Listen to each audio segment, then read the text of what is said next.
주님의 평강이 우리 가운데 충만하게 임하시기를 주님의 이름으로 축복합니다. 코로나 바이러스의 그런 확산 공포로 인하여 많은 분들이 어려움에 처해 있고, 또 진천하고 어디죠? 아산에 그분들이 가 있는데 그분들 심정이 좋지는 않을 것 같아요. 불안하기도 하고. 근데 다행히 진천이나 아산 맨 처음에는 반대하는 분들이 있었는데 그분들이 철회를 하고 이제 따뜻하게 맞아서 정말 감사하는 마음이 있습니다. 어쨌든 극단적 이기주의, 아까 우리 오유수 형제가 기도한처럼 혐오와 차별은 절대 있어서는 안 되죠. 우리가 그 사람들 입장이 될 수도 있는 거잖아요. 그래서 적절하게 행정적으로 또 보건적으로 잘 돼서 그분들이 잘 치료받고 나오고 속히 이 코로나 바이러스가 빨리 종식되어서 모든 분들이 만나고 싶은 분들 만나고 또 가고 싶은 분들 갈 수 있는 그런 것이 되도록 우리가 늘 기도해야 되겠습니다. 자, 설날 명절 연휴 잘 보내고 오셨죠? 예, 주님의 평강이 또 주님의 축복이 충만하게 임하고, 아무리 이제 우리가 2월이 맞았지만은 겨울이 멀지 않았어요. 한 2달 정도 요맘때는 경포 호숫가에 벚꽃이 피죠. 예, 세월은 가고 있습니다. 지금의 여러분 삶적으로 어려움이 있더라도 봄을 기대하면서 하루하루 일상에서 충실하게 하나님께 영광을 돌리는 우리들이 되기를 소망합니다. 자, 오늘은 우리가 로마서 12장을 세 번째 살펴보네요. 로마서 12장은 우리가 살펴볼 것이 많아서 오늘 세 번째를 시간을 맞이합니다. 그래서 오늘은 선으로 악을 이기라, 이러한 제목으로 하나님의 말씀을 나누고자 합니다. 지금은 안 그러지만 90년대 초반에만 해도 여러분, 그 설날 때 가장 사람이 붐비는 곳은 영화관이었어요. 지금은 멀티플렉스하고 여러 가지 한 상영관에서 여러 개를 하지만 그 당시에는 하나였거든요. 그래서 제 기억으로는 장군의 아들 시리즈 할 때, 임권택 감독의 장군의 아들 시리즈 할 때만 해도 단일 영화관에서 했었어요. 예, 사람들이 엄청 많이 몰리죠. 그 당시에 60만 정도가 넘으면 대박 좋다고 했거든요. 예, 그래서 명절 때 이런 영화들 사람들이 많이 봤어요. 저도 제 기억에 제가 가장 감동받은 영화를 언제 봤냐면은 초등학교 3학년 때 동네 형들과 함께 서울에 있는 미아리고개에 위치한 미더극장 동시 상영을 했는데, 동시 상영이 뭐냐면은 300원 내면 2편 보여줘요, 영화를. 예, 그런 시절이 있었어요. 예, 거기 가서 정말로 가장 쨍하게 본 영화가 있어요. 제 기억에 맨 처음 영화다운 영화를 본 기억, 이 영화입니다. 돌아온 외다리. 자, 이 포스터가 있더라고요. 이 포스터를 이렇게 보면 되게 허접하지요. 예, 굉장히 허접해, 지금 보면은. 근데 이 차리셀이, 미국 사람 교포인데, 이소룡이 73년도쯤에 죽었거든요. 그래서 이소룡의 후예를 이어서 한국적인 무술을, 이렇게 좀 개발하다가, 그 당시에 액션 감독 중에 제일 잘 나가는 분이 이두용 감독이라는 분이 계셨어요. 이분이 이 차리셀, 한국 이름은 한용철을 영입하게 됩니다. 그래서 시리즈를 만들어냈는데 용호대련, 그 중에 정말 히트치고 내 마음속에 다 와닿았던 게 이 돌아온 외다리였어요. 태권도를 얼마나 잘하든지 다리를 쭉 뻗는데 다리가 일자가 되더라고. 정말 일자가.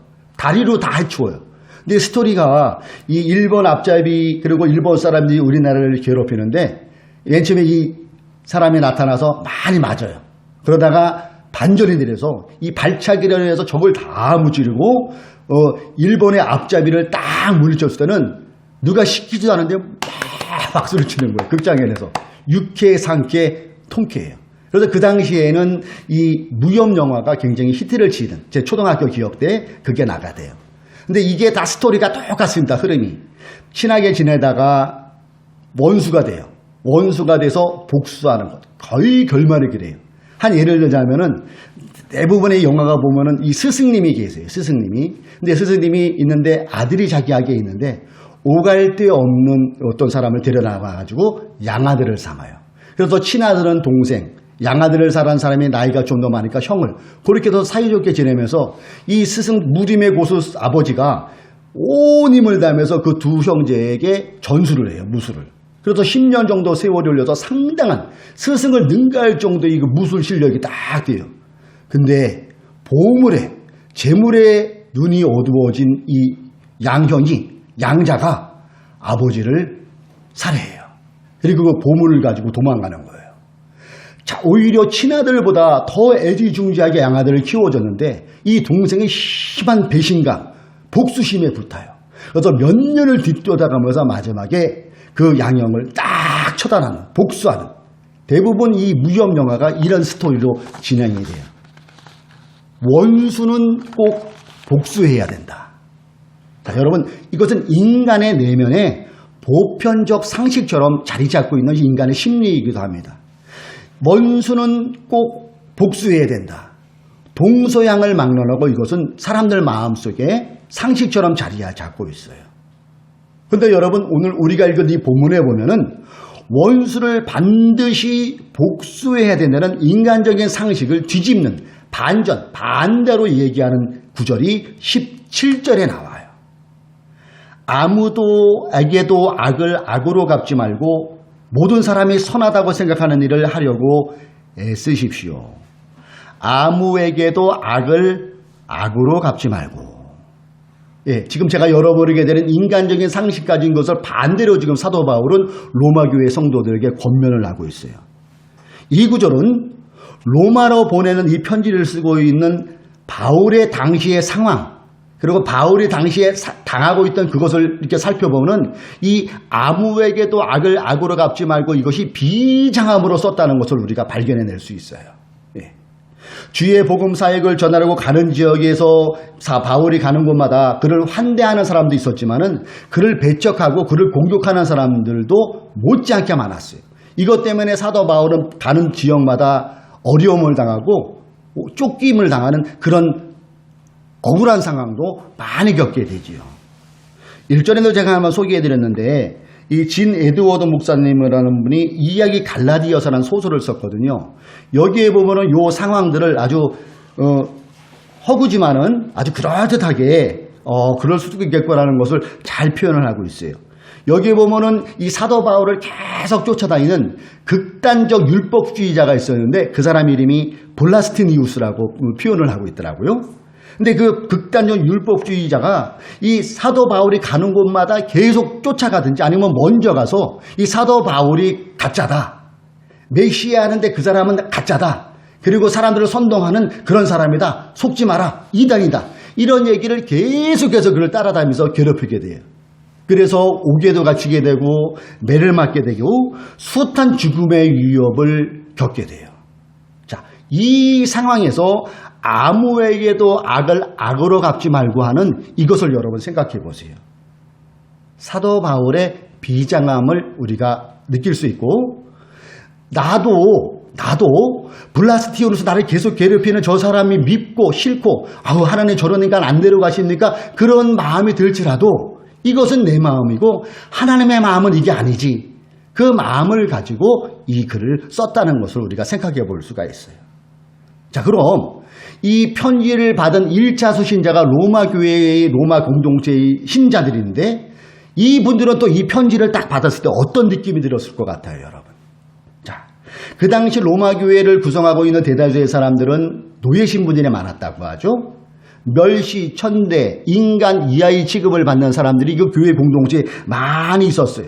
그래서 사람 대우를 받지 못하는 그 가정 중에 그들도 인간인지라 그들을 함부로 대하고 그들을 억울하게 대하는 자기의 상관들, 윗사람들에게 감정이 좋지 않은 사람들이 분명히 있었을 거예요. 두고 보자. 내가 지금은 노예지만은 너 언젠간 대갚아줄 거야. 이런 마음이 있는 사람들이 그 로마 공동체에 있었다고 우리는 얼마든지 생각해 볼 수가 있어요. 그 상황에서 로마 공동체의 사람들이 편지를 딱 봤을 때 아무에게도 악을 악으로 갚지 말고 이 말보다는 이 어려움을 당했다는 그 사실을 아들이 알았기 때문에 이런 편지를 여러 번 쓰기를 요구했을 거예요. 로마 경제 형제 자매들이요 얼마나 고생 많습니까? 얼마나 인간 이하의 취급을 받습니까? 그러나 때를 기다리십시오. 그러면 반드시 복수할 날이 올 것입니다.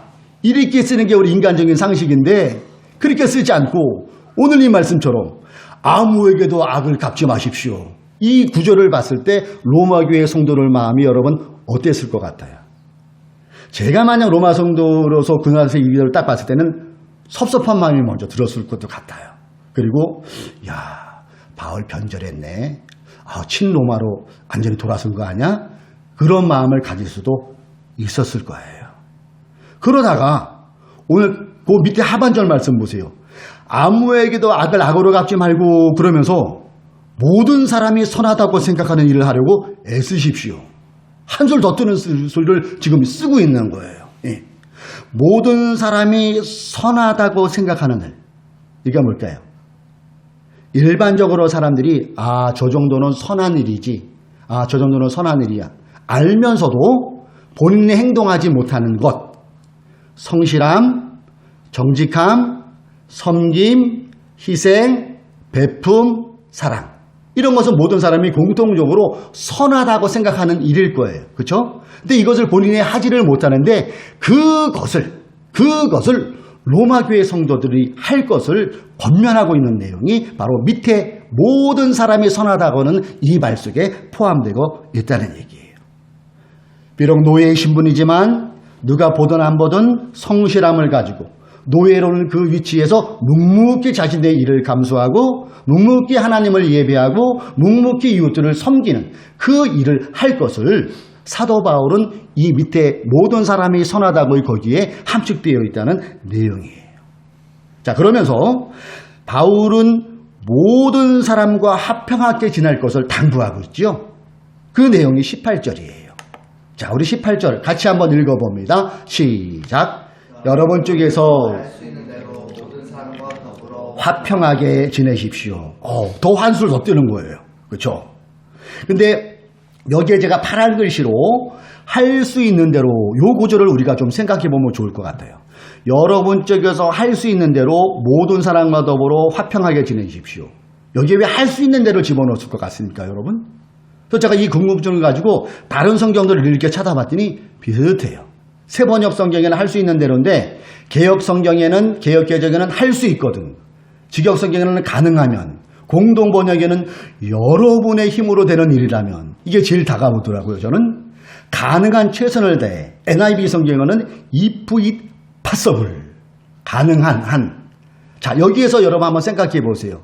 화평을 이루는 게 100% 가능하다는 거예요. 지금 사도 바울의 의도가 불가능할 수도 있다는 건가요? 인간적인 면에서. 예, 그렇죠. 불가능할 수도 있다는 것을 전제하면서 이것을 지금 기록하고 있어요. 화평하게 지나지 못할 수도 있다는 것을 할 수 있는 대로에 내포되고 있는 구절임을 우리가 알 수 있어요. 그럼에도 예수를 믿는 우리들은 할 수 있는 데까지 상대방이 원수일지라도 그 사람과도 화평을 이루는 데 최선을 다해야 된다는 것이 또 이 말씀의 의미라는 거예요. 자, 이어서 본문 19절을 보면은 복수에 대해서, 원수에 대해서 더 적극적으로 사도 바울이 권면하는 내용이 나옵니다. 사랑하는 여러분, 여러분은 스스로 원수를 갚지 말래요. 그렇죠? 그 일은 하나님의 진노하심에 맡기십시오. 그러면서 구약 성경 신명기 32장 35절을 그 밑에 인용하죠. 원수 갚는 것은 내가 할 일이니 내가 갚겠다고 주님께서 말씀하신다. 성경 구약을 인용하면서 어떻게 말하는 거예요? 여러분 스스로 원수는 갚지 마십시오. 그리고 원수에 대한 복수조차도 하나님의 진노하심에 맡기십시오. 이렇게 권면을 하고 있는 거예요. 그런데 로마 교회 성도들 입장에서 볼 때는 멘붕, 완전히 이제 멘붕 상태에 이르는 그 구절이 다음 구절에 나와요.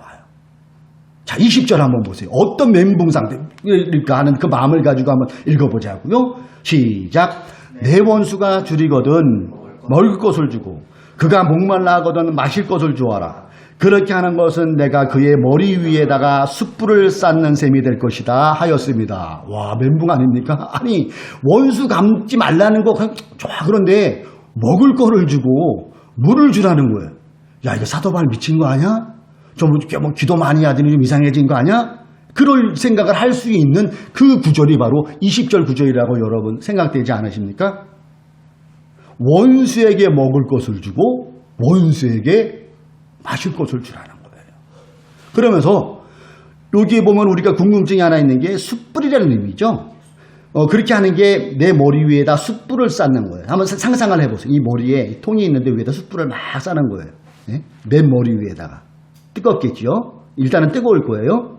근데 이 여러 가지 주석가들이 해석이 여러 가지가 있는데 저는 어떤 것을 지지하냐면은 한번 들어보세요.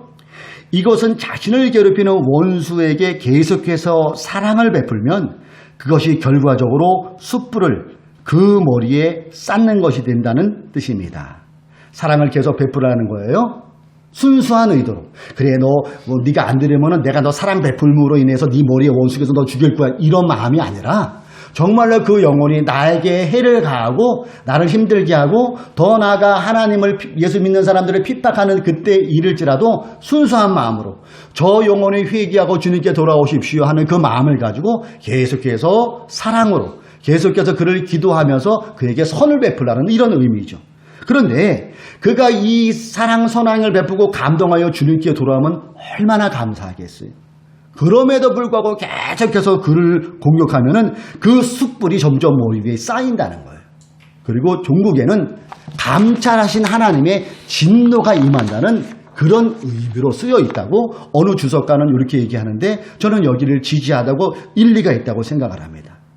그렇게 사랑을 베풀었는데도 더 악하게 굴면 모든 것을 감찰하고 보게 해준 주님께서 종국에는 진노의 하나님으로 진노를 발하게 할 수 있다는 얘기죠. 그래서 숯불은 하나님의 맹렬한 진노가 임한다는 뜻이죠. 여기에 적합한 인물이 누구냐 하면은 구약의 여러분 다윗과 사울의 이야기하면은 딱 아마 이해가 가실 것 같아요. 다윗은 계속해서 그를 괴롭히는 사울을 선대했어요. 죽일 기회를 2번이나 얻었지만은 하나님이 기름 부은 종이라 해서 하나님께 그 진노하심을 맡긴 게 다윗이었어요.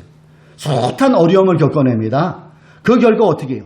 돌이키지 않는 사울은 끝내 죽음을 맞이하므로 하나님께서 진노를 친히 하시는 것을 성경에 기록되어 있다는 얘기죠. 자, 여기서 마지막 21절을 한번 또 살펴봅니다. 바울은 21절에서 그러면서 선으로 악을 이겨낼 것을 한 번 더 강조하고 있죠. 자, 21절 보세요. 악에게 지지 말고 선으로 악을 이기십시오. 근데 솔직히 여러분 이게 쉬운 게 아니에요. 안 되더라고요. 인간의 마음으로는 절대 이게 불가능한 거예요. 왜냐하면 18절에도 사도 바울도 인정하잖아요. 할 수 있거든. 여러분 쪽에서 할 수 있는 대로 이 구절에서 사도 바울도 어느 정도 인정하고 있는 그 분이에요. 우리가 인간의 상식으로 접근하면 이게 말이 안 되는 주장이래도요. 그런데 반전이잖아요. 하나님 안에서는 말이 된다는 거예요. 하나님 안에서는. 선으로 악을 이기는 게. 우리가 작년에 하고 이제 3월에 우리가 다시 또 독서 모임과 영화 모임을 갔는데 작년 12월에 우리가 본 영화가 오두막이었지요. 오두막. 그때 이제 관리자가 이렇게 해서 유인물 프린트를 나눠줬는데 그게 제가 이 말씀을 주면서 그분 생각이 나더라고요. 고정원님. 이분은 인간의 상식으로는 안 되는데 하나님의 관점으로 용서한 사람이에요. 자, 이분의 스토리가 여러분 이렇죠. 21명 죽은 연쇄살인범 유영철. 이분은 그의 부모님과 아내와 아들을 잃어버렸더라고요. 아들이 4대 독자였어요. 근데 이 고정원님은 그 유영철을 사형시키지 말라고 청원을 했고 영치금까지 넣어주고 성경을 넣어줘요. 자, 스토리를 잠깐 제가 소개해 볼게요. 아들이 4대 독자였다. 하지만 그는 유영철을 위해 사형만은 시키지 말라며 국가에 탄원서를 제출했다. 심지어 유영철의 2 자녀를 양아들로 삼고 싶다는 뜻도 밝혔다. 고정원 시인은 천주교 세례명은 루치아노다. 루치아노의 세례명을 택한 사연은 기가 막힌다. 유영철에게 죽임을 당한 4대 독자 아들의 생일이 12월 13일이기 때문이다. 죽은 아들 생일이 12월 13일이거든요. 12월 13일은 교회에서 루치아노 성인의 축일입니다. 이날은 저에게 의미 있는 날입니다. 그만큼 사랑한 아들이다. 13년이란 세월이 흘렀으니 지금은 눈물도 마르고 감정도 마른 것 같다는 그는 성경을 3번 필사하면서 용서한 마음은 지금도 변함이 없다고 말한다. 유영철이 서울구치소에 있을 때 성경을 선물로 주었어요. 성경이 보기 싫으면 잘 때 목침으로라도 사용해도 좋으니 찢지나 말아달라고 부탁했습니다. 요즘 인편을 통해서 들어보니까 조금씩 읽고 있다고 해요. 얼마나 기쁜지 모르겠어요. 고씨는 매달 유영철에게 영치금을 보낸다. 늦게나마 종교에 입교하여 하나님을 알게 돼 얼마나 다행인지 모릅니다. 용서한다는 것은 인간의 힘으론 쉽지 않은 일이다. 더욱이 모든 것을 빼앗아간 사람을 용서하기란 쉽지 않다. 용서란 가능한 것일까? 인간의 힘만으로는 불가능하다고 고시는 말한다. 인간의 힘으로 어떻게 용서하란 말인가? 내 어머니를 죽이고 사랑하는 아내 그리고 아들을 죽인 사람을 나의 힘으로 용서할 수 있겠는가? 고정호 씨는 말한다. 내가 용서할 수 있는 것은 용서하고 능력이 미치지 못하는 것은 지금도 하나님께 간구하고 있습니다. 그런 딸들에게 유언으로 내가 죽으면 인체 기증을 하고 화장하여 어머니 아내 아들이 있는 용미에 묻어줘. 이런 유언을 남겼다는 말도 들려주었다. 이 말을 하는 고정원 씨 눈가에 이슬이 맺혔다. 여러분 제가 이거를 잠깐 소개했지만 어떤 생각이 듭니까? 고정원 씨가 인간적으로는 이 유영철을 용서하면 안 돼요. 예? 아내를 죽이고 부모님을 죽이고 아들 4대 독재를 어떻게 용서됩니까? 근데 그가 하나님을 만나고 성경을 읽고 그 속에서 용서의 시작이자 용서의 마침이신 예수님을 만나봤다고 여러분 생각되지 않으십니까? 그래서 성경을 읽다가 그 마음속에 하나님의 마음을 가지고 하나님의 관점이 있을 때에 그 마음에 사랑이 임하고 그를 용서할 수 있었다고 저는 생각이 됩니다. 우리는 인생을 살아가면서 우리에게 해를 끼치고 우리를 힘들게 하는 사람 용서할 수 없어요. 용서하면 안 되지요. 그런데 성경 안에서 예수를 믿는 우리들이라면 그 하나님을 가지고 하나님이 우리를 용서하신 같이 우리도 용서할 수 있는 그 마음을 달라고 우리들이 기도해야 될 줄로 믿습니다. 여러분 생각해 보세요. 하나님의 아들이 이 땅에 인간으로 온다는 게 이게 말이 됩니까? 인간적으로 보세요. 하나님의 아들이 이 땅에 오셔서 첫 번째 침대가 짐승이 먹는 구유통이라는 게 이게 말이 됩니까? 하나님의 아들이 이 땅에서 천국 복음을 전파하시면서 머리둘 곳 하나, 자기 집 하나 없이 찬이슬을 주무시면서 공생의 사역을 펼치셨다는 것. 이게 여러분 인간적으로 말이 됩니까? 하나님의 아들이 이 땅에서 가난한 과부와 보아와 같은 수혜받는 자들의 친구가 되어주시고 그들이 함께 험한 음식을 먹는 게 인간적으로 이게 말이 됩니까? 더 나아가서 하나님의 아들이 사람들의 온갖 조롱과 구타를 당하면서 십자가에 못 박혀 달리시까지 피를 흘리며 죽으셨다는 게 이게 말이 됩니까? 인간의 생각으로는 상식으로는 이게 말이 안 되는 거예요. 그러나 하나님의 관점으로 하나님은 사랑이시라는 그 사랑의 관점으로 우리가 이것을 볼 때에 그것이 우리에게 다가오고 우리에게 감동을 주고 예수 그리스도 그렇게 가신 예수 그리스도에게 자원하는 마음으로 무릎을 꿇을 수 있는 그 결과가 우리에게 다가온다고 여러분 생각되지 않으십니까? 하나님의 사랑 안에서는 이게 말이 되는 거지요. 오늘 본문의 저자 바울은 주의 복음 사역을 방해받는 상황에서 이 글을 썼어요. 예, 이 글은 로마 교회 성도들에게 보내는 권면하는 그 글에 앞서 사도 바울의 고백일 수 있는 거예요. 나를 괴롭히는, 내가 복음 사역을 감당하는데 끊임없이 나를 괴롭히는 저 인간 그럴지라도 하나님의 관점에서 내 스스로에게 자극을 주면서 그래도 주님의 사랑으로 섬겨야지. 주님의 사랑으로 용서해야지. 자기 선포적인 그 결심을 가지고 악에게 지지 말고 선으로 악을 이기십시오 하는 이 글을 썼다는 것을 우리가 기억할 필요가 있습니다. 악에게 지지 말고 선으로 악을 이기십시오. 이 구절을 원문으로 해석하면 이렇게 해석돼요. 같이 한번 읽어봅시다. 시작.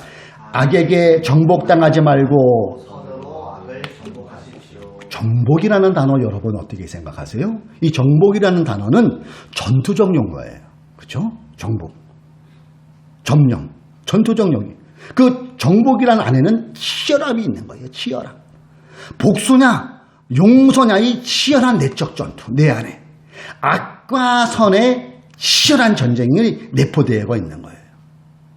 위의 편지 내용을 근거로 할 때 복수는 악이라는 거예요.